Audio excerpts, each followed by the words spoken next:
Expect the best used car deals guaranteed. Visit arnoldclarke.com. Welcome to Peter and Ruffy's Football Show. It is Monday. I'm Peter Martin. Thank you very much for joining us. And in the studio, Alan Ruff and Barry Ferguson are with me to look back over the weekend's football and, of course, talk about the big appointment for Scotland.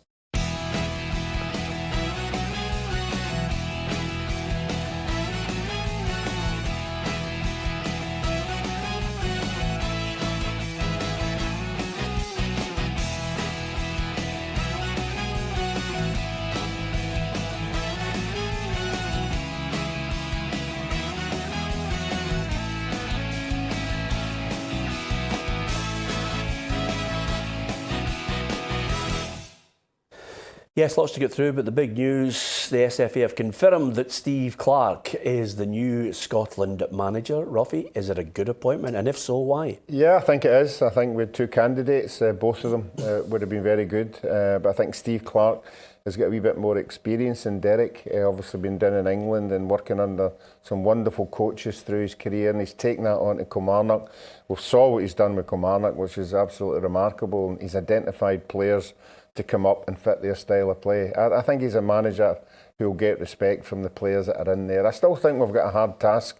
I think it's all about the players on the park, but certainly, you know, somebody like him coming in, and if he can do even half of what he's done at Kilmarnock for the Scotland team, then it's very, very hopeful.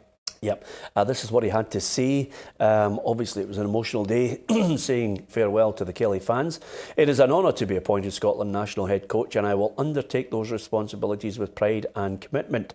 I firmly believe we have a talented group of players who can achieve success on the international stage. I look forward to working with them and helping them to fulfil those ambitions. I appreciate the Scotland supporters have waited a long time for the national team to qualify for a major tournament. Now we have a Women's World Cup to look forward to in France this summer, and it's my motivation to emulate the success of Shelley Kerr and her squad by leading us to Euro 2020. What a nice touch there, referencing the women's game, but also from his point of view, Barry, I think you'll look at his career, you know, West Brom, Reading, Kilmarnock, Scotland. He was a top player with Chelsea. You know, I think he's got all the right credentials. What else do you think he's going to bring to the Scotland outfit that was maybe lacking or something that we really need? He comes across as me, when I've obviously watched these Kilmarnock teams and I've watched him doing these interviews, he's somebody that I'd be desperate to play for. And I think it's key that all we get is many Scotland players turning up now, because there was a hell of a lot of call-offs under Alec, which was disappointing, but I think he's the type of manager that players will be desperate to turn up at the national team's gatherings and start to play football again. I've heard a few guys say about his coaching. His coaching's meant to be second to none. Pretty basic, but you just need to look at the job he's done at Kilmarnock. Fantastic 2 years. Some of these players that he's brought up, a lot of people wouldn't have known about, and have done a fantastic job. So I think he's a great appointment, and I'm hopeful that he can get us to the next campaign. Yeah, that seems to be a recurring theme at Ruffy with regards to his coaching techniques. You know, you can quote anyone from Rinus Michels, Johan Cruyff to Bill Shankly, and they say football is a simple game complicated by players. If you keep it simple, if you keep the instructions simple, then they do a job, and that seems to have been that constant message at Kelly. Yeah, but another thing as well, as Barry said, he's brought a lot of players in that none of us knew anything about, you know, and they have got better players year on year, you know, and a lot of the Kilmarnock-based boys have got better year on year. He's introduced boys like Brophy, you know, who we all thought was a good player, but not at the level he's at just now. So if he can take these Scotland players in and make them better players, then we'll get a benefit out of it as well. But I think one of his biggest strengths is handling the media. Yeah. I think the media sometimes, it's very important that you get a Scotland manager who's got some kind of rapport with the media, because it's not going to go well all the time. you know, but when you see him in press conferences, he's prepared to throw it out there and take it. So I think that's another plus he's got on his side. Yeah, I mean, the persona that you would, if you looked at him, you would think, oh, he's a bit dull, but he's far from it. I mean, I interviewed him when he picked up Manager of the Year at the PFA Awards. I listened to him last night with great interest when he was basically on the stage on his own, making a speech, and he was very gracious towards everybody that had helped the Kilmarnock team get to third place. You know, he didn't miss anybody, but as Ruffy said, you know, he can be humorous, but he has leathered a few people this season who really have rankled with him, and especially the sectarian idiots who continue to sing songs towards him. Yeah, that's what I like about him. He's straight talking. He doesn't miss a trick. You listen to him in his interviews, straight down the middle. He doesn't bat about anything, and that's what I think what we need as a Scotland manager. I enjoy listening to him. For me, he talks sense. But the biggest thing, as I said before, he's straight talking, and I like that. Yeah, Ruffy, as far as Steve Clarke taking on the Scotland job, it's all about the players. I do think we've got a talented group of young players coming through. Some that he's now got as the squad that we know, and some that he may well find are pushing and have come into his thinking.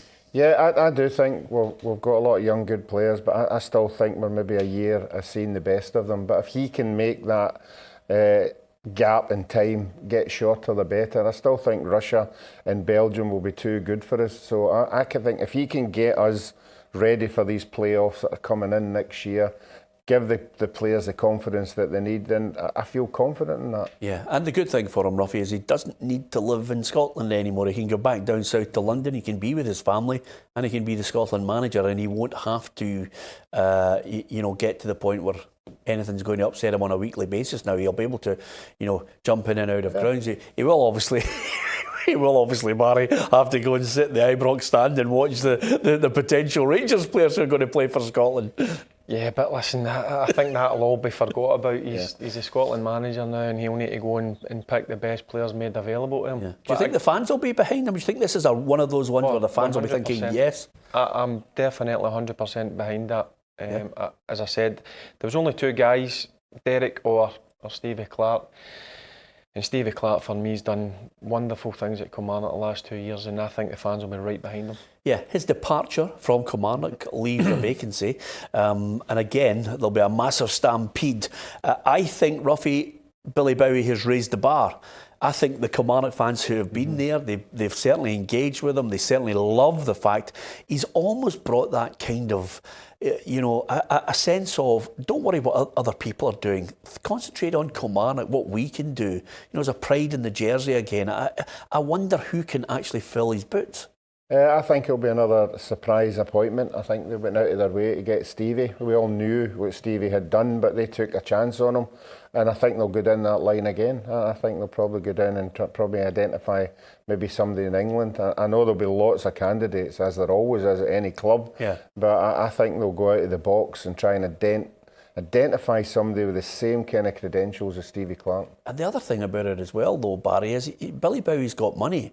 So he'll be able to attract a good calibre of manager. And I think they're going to a good club. I mean, they won the award for their PR as well. Everything seems to be very positive around Kelly at the moment. I think it'd be a great job to get. You just need to see the players that are there. I think they're very underrated players. They're a good team, Kilmarnock. A lot of people say they've got a real mix for me. They're physical. They're well drilled, obviously. That's down to Stevie Clarke working hard on the training ground. But they've got some very good players as well. So I think it's going to be an attractive job. There's going to be a lot of people applying for it. But as you say, I think they'll be able to get a good manager because Billy Bowie's got obviously a few pound in his pocket, and it is, for me, a lot of managers will be desperate because as you look, come in, what were they getting, 2,000, 2,500? You look at the fans that turned up yesterday, it's a club on the way up again. Yeah, I think if you can get the calibre of manager of Steve Clarke in there, somebody that people respect. You look at, Neil Lennon's in the box seat at the moment with Celtic, but there's a cast of thousands who are suddenly becoming favourites. You've got Steven Gerrard at Rangers. The calibre of managers getting better and better coming back to our game. Yeah, and it'd be easier trying to attack a decent manager because of the players, as Barry said, they've got at the club and where they've finished in the league. You're not going into a club that's sitting in the bottom six. You're getting into a team that's sitting third top of the league, and that would attract anybody. And obviously the owners there have got the right vision of where Kilmarnock want to go. So I don't think it's a hardship selling the club. Yeah, okay. It'll be an interesting one to see which name he eventually comes up with and unveils as the replacement for Stevie Clarke. Okay, that's the main talking point. Scotland has a new manager. Let's hope we're looking forward to major championships, hopefully Euro 2020. Okay, we'll look back over the Premiership after this week's quiz.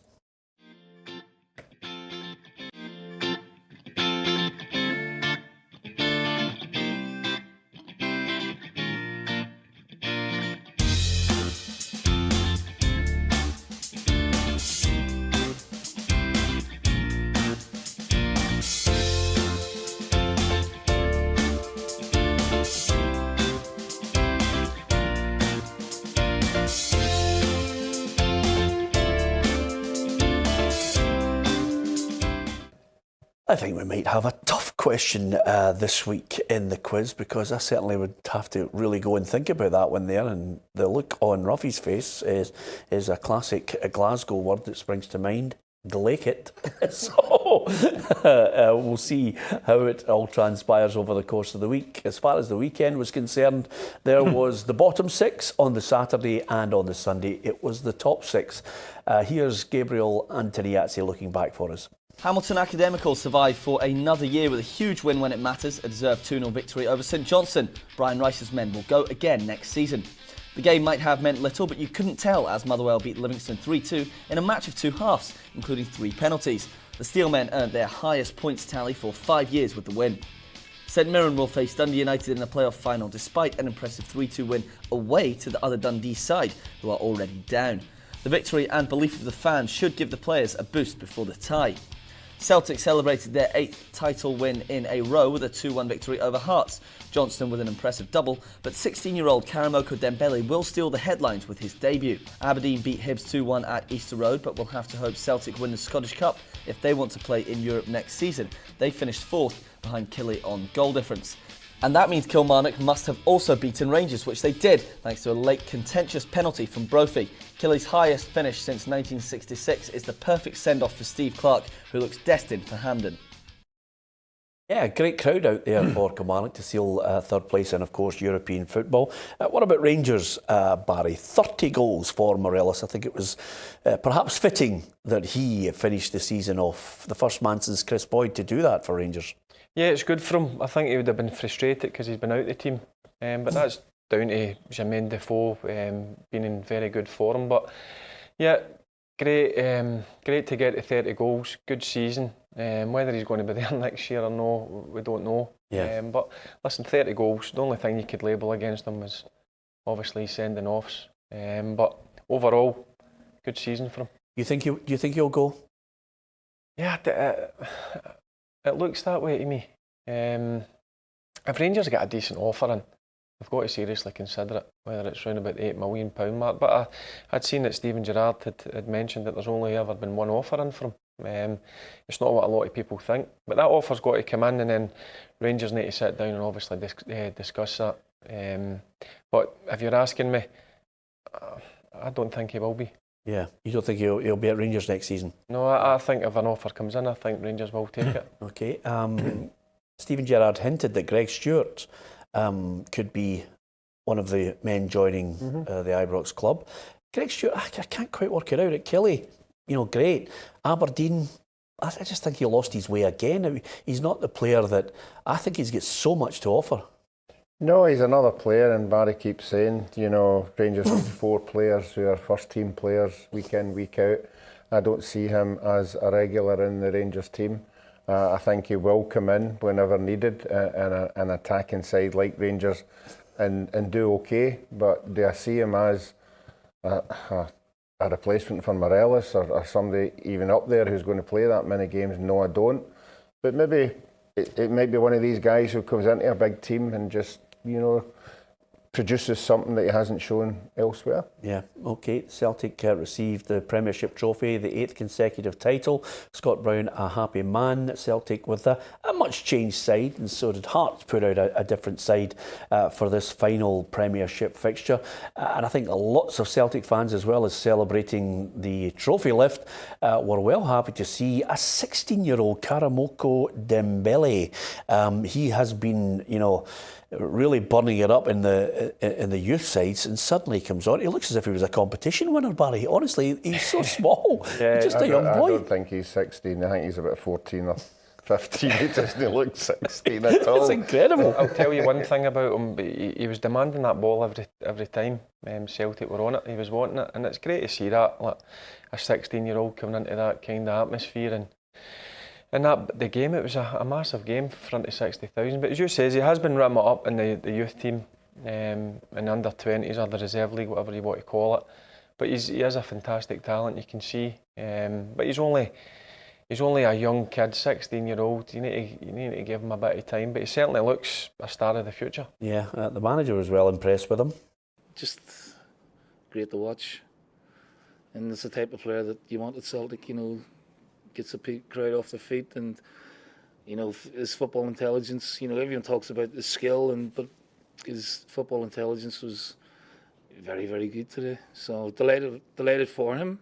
Obviously, we need to keep a lid on it, but it's great that the fans have seen a glimpse of the future as well. I think he could be a superstar. Yeah, he looks as if he's got the makings of it. You see. The trickery that he's got, and at that age to go into a game like that and doing wee step-overs and taking people on and prepared to shoot, not passing to anybody else. He wants to take a lot of authority, and I think they've got a gem there. As Barry said, sometimes you've just got to nurture them a wee bit, but when you see what he did at the weekend there, the more and more, he'll want more and more games now. He'll have experience playing in front of that 60,000, and he'll want more of it. Obviously, he'll be introduced at the right time, but certainly I don't think we're going to have to wait very long. I think 17 and 18, you'll see him at his peak. Yeah, okay. Of course, Scott Brown admitted that Celtic have a major rebuilding job this summer, which I think we've all acknowledged. Congratulations, incidentally, to James Forrest, who won the Scottish Football Writers Player of the Year last night at an awards ceremony in Glasgow, and that's off the back of the PFA award as well. Of course, Celtic win the title. They're chasing the treble. And Neil Lennon acknowledged the fact that it seems to be Celtic Park has got the old buzz back. Oh, I really enjoyed it, yeah. No, I really enjoyed it. And it felt more a bit like the Celtic Park. I know it was beautiful, and the atmosphere, everything about it today, the performance, the connection between the players and the fans was, it rolled back the years for me. It was great. It was a weakened Hearts team. Just a word on them ahead of the cup final. They changed it about, which is, perfectly understandable for Craig Levein. But I'm looking at his side. I like the look of Jake Mulroney. I think he's also somebody that can, if he can do it consistently, every time I see that boy, he looks good for them. Yeah, he's impressed me every time I've seen him. It's always one of the ones. He came from Inverness, but he's done really well in his first season for Hearts, and I think he's a big player, and he will be a big player for Hearts in the future. Yeah. Bottom end of the table, Ruffy, Dundee against St Mirren. St Mirren really come up with the goods. Cody Cook scoring a hat-trick, never to be forgotten. But in the end, it wasn't enough because Hamilton did the job on St Johnstone. Yeah, we always talk about teams with momentum and think teams who need to get results. And I think both of them did that at the weekend. You could see both sets of players knew what was going to happen at the end of the games, and obviously Hamilton do it again, year on year. It's just, they've escaped every year since we've started this show. Yeah, it's just the resilience of the players who are there, and it's going to be exciting. The playoff games are going to be very good. Yeah, it was a meaningless game between Motherwell and Livingston. In the end, it was 3-2. Congratulations to David Turnbull, who won the Young Player of the Year at the Football Writers last night. Definitely worth giving him a mention as well. Another star of the future. Optimism, and of course we now get to that point where we will continue the show all the way through to the Cup final, and then we'll have some special programmes for you all the way through the summer. Listen, throughout the whole course of the season, Barry, Ruffy, myself have been going head to head. Of course, knowledge, as they say, is crucial in this. So let's have a look at the at the predictor. Ruffy, you didn't even reach 300. You didn't even reach 300. Well, it wasn't bad, compared to what it was. We're talking about 35, 40 points. I managed to sort of get my act a wee bit, but it certainly wasn't enough. But it was quite exciting right up until the end. Yeah, and Barry, there was a moment where you suddenly just moved a point ahead of me, and I thought, I'm going to have to get my act together here. Yeah, I had a bad couple of weeks here. But listen, again, I was 30 odd points behind. I managed to get it back. Yeah. But listen, we've got next year. Yeah, next season I'm really looking forward to that as well, because obviously the meal that Ruffy took us out for at the weekend was special, wasn't it, Yep. Buzz? It was Very nice wine. Done well. Yeah, he did well. Didn't actually buy us any drink whatsoever when we went to a bar later on, which was quite unusual for Ruffy. He was otherwise engaged. As far as one other little footnote, Ruffy, 6-0 Man City, unbelievable. FA Cup, the treble. I don't think we'll see that again for a very long time in England. No, it just shows you. We all talk about teams when you come up against sides like that. You just sit in and damage limitations, but for 15, 20 minutes, Watford decided to have a go. And every time they lost possession, it was a goal. It just shows you the quality of that Man City side, right through the side. And again, De Bruyne, just different class. Yep, absolutely. Okay, all the honours have been handed out, apart from one, the Scottish Cup. We will continue our build-up to the Scottish Cup final all this week. Hopefully you'll stick with us for that, with the interviews. And we'll hear from Steve Clarke on tomorrow's programme. Thanks for watching.